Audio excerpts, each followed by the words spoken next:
चलिए बनाते हैं न्यू और यूनिक तरीके से पास्ता की इंडो चाइनीज डिश बढ़िया से स्पाइसी और सॉसी फ्लेवर्स के साथ। तो अगर आपको पास्ता और चाइनीज खाना दोनों पसंद है तो ये रेसिपी की आपके लिए तो मस्ट ट्राई है।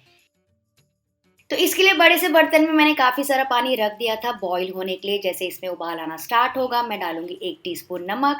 नमक फ्रेंड्स बिल्कुल नहीं भूलना है क्योंकि पास्ता अंदर से फीके होते हैं। दूसरा इंपॉर्टेंट पॉइंट, जब इसमें उबाल आएगा तो ही हम इसमें डालेंगे पास्ता। तो यहाँ पे मैं डाल रही हूँ 2 कप पेने पास्ता। ये वाला पास्ता मैं यूज़ कर रही हूँ और इसको अच्छे से उबलने देंगे जब तक ये 80-90% तक के पक न जाए। तो ये देखिए काफ़ी बॉईल हो गया। अब एक पास्ता निकाल के देखते हैं। मैं आपको कट करके दिखाती हूँ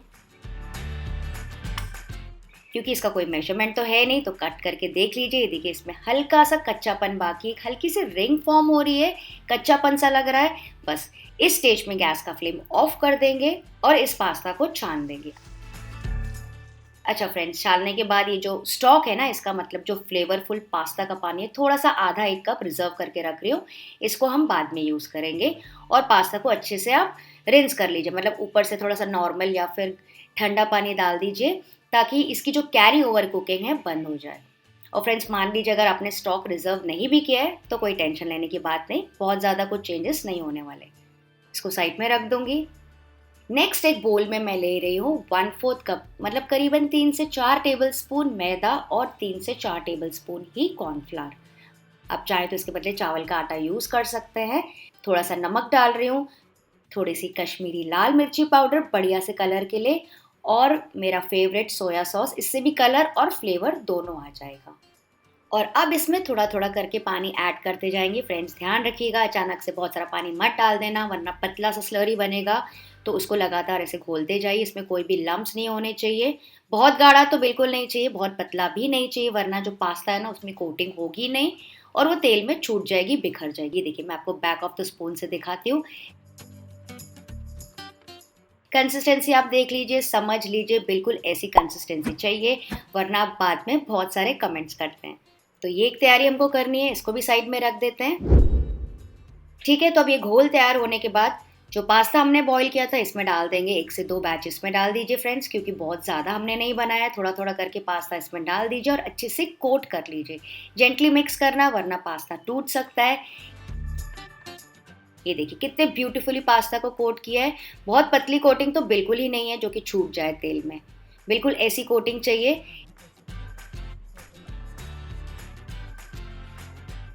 यहाँ पे मैंने गरम तेल रख दिया है। तो यहाँ पे जो फ्लेम है ना मीडियम से हाई है, मतलब थोड़ा हाईएस्ट साइड में पर थोड़ा सा कम है। इसमें बैचेस में से डालते जाएंगे। आप चाहें तो एक एक करके भी डाल सकते हैं या फिर इकट्ठा भी थोड़ा डाल सकते हैं। और इनको फ्राई करना है, करीबन 3 से 4 मिनट लग जाएंगे आपको इसको फ्राई करने में, जब तक कि गोल्डन ब्राउन और क्रंची ना हो जाए। तो फ्रेंड्स शुरू में आपको ऐसा लगेगा कि आपस में चिपक रहे हैं, लेकिन जैसे जैसे फ्राई होंगे, जैसे जैसे क्रंची होंगे, ये सेपरेट हो जाएंगे। तो घबराने की कोई बात नहीं। तो बेसिकली आज मैंने इटालियन और चाइनीज़ का फ्यूजन किया है फ्रेंड्स, जो कि काफ़ी ज़्यादा सेटिस्फाइंग है। तो आपका कौन सा फेवरेट फ्यूजन फूड है मुझे बताइए, और कौन कौन से फ्यूजन रेसिपीज आप देखना चाहते हैं मेरे चैनल में वो भी कमेंट करके बताइए। मुझे एग्जैक्ट रेसिपी का नाम बताइएगा। तो फ्रेंड्स इसके पहले भी मैंने एक बढ़िया सा कुरकुरा स्नैक बनाया था मैकरोनी के साथ। अगर आपने वो नहीं देखा है तो उसका लिंक मैं नीचे डिस्क्रिप्शन बॉक्स में दे दूंगी। तो ये देखिए सारे पास्ता अच्छे से क्रंची मंची हो गए हैं, बहुत बढ़िया दिख रहे हैं। इनको हम निकाल देंगे और इसी तरह से पूरा बैच फ्राई करके मैं निकाल दूंगी। ये देखिए हमारा स्नैक तैयार हो गया है। आप देख सकते हैं कितना ज़्यादा क्रंची मंची है। सुनिए आपने इसकी आवाज़। आप इसको ऐसे भी चाट मसाला डाल के इंजॉय कर सकते हैं। इसको मैं साइड में रख दूंगी।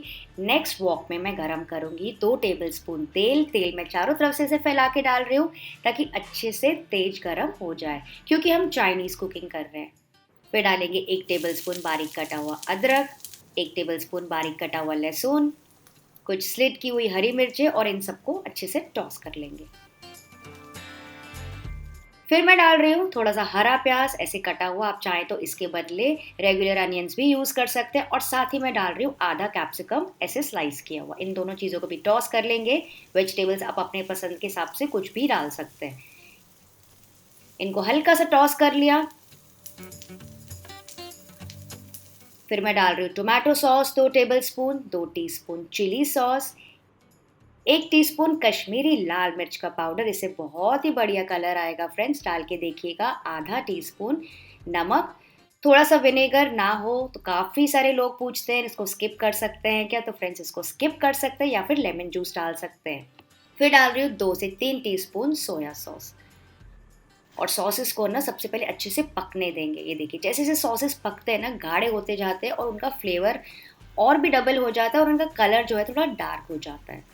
तो जब तक ये पक रहा है, ये देखिए बोल में मैं ले रही हूँ 2 टीस्पून ऑफ कॉर्नफ्लावर और इसको घोल लेंगे। जो हमने स्टॉक रिजर्व करके रखा था ना पास्ता का पानी, वो डाल देंगे करीबन 1/4 कप और अच्छे से घोल बना लेंगे। तो क्योंकि स्टॉक में काफ़ी सारा स्टार्च होता है, तो ये हमको काम आ जाएगा हमारे पास्ता के बेस को एकदम बढ़िया सा गाढ़ा करने के लिए।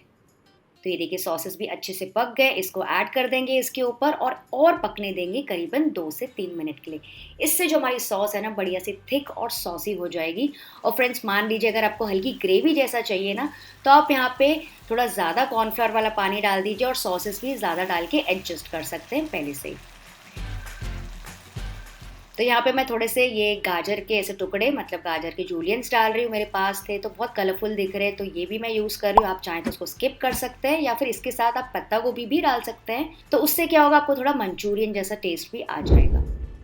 तो यहाँ पे हम डाल देंगे फ्राई किया हुआ पास्ता। वाह, मेरे तो मुंह में अभी से पानी आ रहा है। थोड़ी सी काली मिर्च का पाउडर, मैं तो वेट करती हूँ कब काली मिर्च का पाउडर जाए। थोड़े से हरे प्याज का हरा हिस्सा, और बस अब करना कुछ नहीं, टॉस टॉस करना है। जल्दी जल्दी नहीं, आराम से टॉस टॉस करते जाइए। हाईएस्ट फ्लेम पे इसको पकाना है 1 से 2 और मिनट के लिए। अगर आपको सॉफ्ट पास्ता चाहिए तो उसको ज़्यादा देर आप पका सकते हैं। अगर आपको एकदम क्रंची मंची चाहिए ना, तो बस 1 मिनट टॉस करके तुरंत तुरंत सर्व कर दीजिए, जैसे वेज क्रंची होता है। ये देखिए फ्रेंड्स कितना ज़्यादा जूसी सॉसी फ्लेवरफुल दिख रहा है, आपको खुद देखने से अंदाज़ा आ गया होगा। और इसमें काफ़ी अच्छी ग्लेज भी आई है। तो ज़्यादा टाइम वेस्ट नहीं करेंगे, इसको तुरंत एकदम ही तुरंत गर्मा गर्म परोसेंगे। देख सकते हैं कितना बढ़िया धुआं निकल रहा है। तो इस अभी जो ठंड आ रही है ना, उसमें ये वाला पास्ता तो आपको ज़रूर से ट्राई करना चाहिए। और मान लीजिए अगर आपको इसके साथ भी कुछ खाना है, तो चलिए मैं आपको फटाफट से क्विक वेज फ्राइड राइस बता देती हूँ। क्विक फ्राइड राइस के लिए यहाँ पे मैंने लिया है 1.5 cup good quality basmati rice. इसको सबसे पहले 2 से 3 बार धो लेंगे पानी से और साफ पानी से भिगा देंगे बस 20 से 30 मिनट के लिए, ठीक है। और यहाँ पे मैंने काफ़ी सारा पानी गर्म करने के लिए रख दिया। इसमें डालेंगे नमक, थोड़ा सा तेल और लेमन जूस। इसकी वजह से चावल एकदम खिले खिले दानेदार बनेंगे। और इसमें हम चावल डाल देंगे और अच्छे से उबलने देंगे। इसको उबलने में सिर्फ 4 से 5 मिनट ही लगेंगे। करीबन 80-90% तक के हमको इसको पकाना है, ओवर कुक नहीं करना है, क्योंकि हम इसको आगे भी प्रोसेस करने वाले हैं। ये देखिए बिल्कुल हल्का सा कच्चापन बाकी है, बस इस स्टेज पे गैस का फ्लेम ऑफ कर देंगे। तो चावलों को छान लेंगे और इसके ऊपर डाल देंगे थोड़ा सा ठंडा पानी और एक्सेस पानी निकाल के इसको ऐसे फैला के रख देंगे। फिर वॉक में गरम कर लेंगे 2 टेबलस्पून तेल। जैसे ही गरम हो जाएगा, इसमें डालूंगी 1 टेबलस्पून बारीक कटा हुआ लहसुन और 1 टेबलस्पून बारीक कटा हुआ अदरक, कुछ हरी मिर्चें टॉस कर लेंगे। फिर मैं डाल रही हूँ हरे प्याज का सफ़ेद हिस्सा, थोड़े से बीन्स, थोड़े से गाजर के टुकड़े, और इनको थोड़ा सा चला लेंगे क्योंकि इन वेजिटेबल्स को पकने में थोड़ा ज़्यादा समय लगता है। 1 मिनट मैंने इनको पका लिया। फिर मैं डाल रही हूँ थोड़े से कैप्सिकम और थोड़े से पत्ता गोभी भी, इसको भी चला लेंगे।